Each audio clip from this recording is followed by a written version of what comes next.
गणेश जी का नाम लेकर हम शिव पुराण प्रारंभ करते हैं।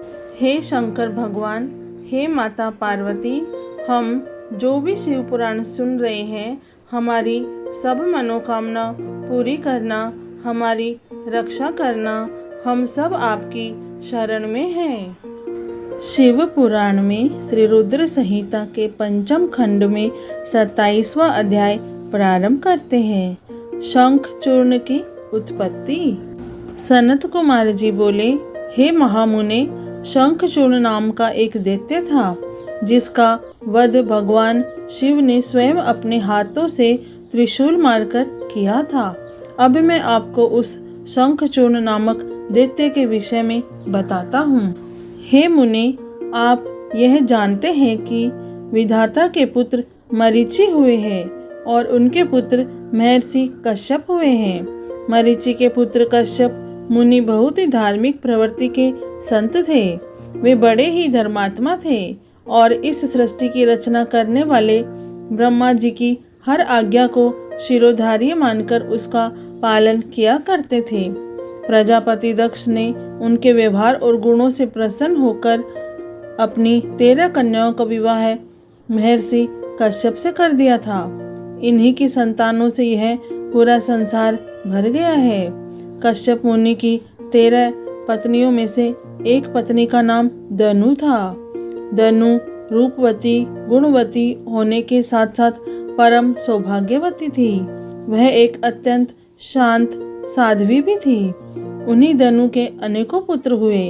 उनका विप्रचित नाम का एक पुत्र बहुत ही बलशाली और पराक्रमी था। उसका भी दंभ नाम का एक पुत्र हुआ। दंभ भी अपने पिता की तरह धार्मिक विचारों को मानने वाला था। दंभ भगवान विष्णु का अनन्य भक्त था। इतना धार्मिक होने के पश्चात भी उसके कोई संतान नहीं हुई। तब वह बड़ा निराश हो गया और उसने शुक्राचार्य को अपना गुरु बनाया।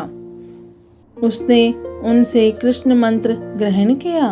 तत्पश्चात दंभ पुष्कर नामक तीर्थ में चला गया और वहाँ 1 लाख वर्ष तक कठोर तपस्या करता रहा। उसकी इस कठोर तपस्या को देखकर सभी देवता ब्रह्मा जी को अपने साथ लेकर भगवान विष्णु के पास गए। भगवान विष्णु के पास पहुंचकर सभी देवताओं ने उन्हें आदरपूर्वक प्रणाम किया और दंभ के भीषण तप के बारे में भी बताया।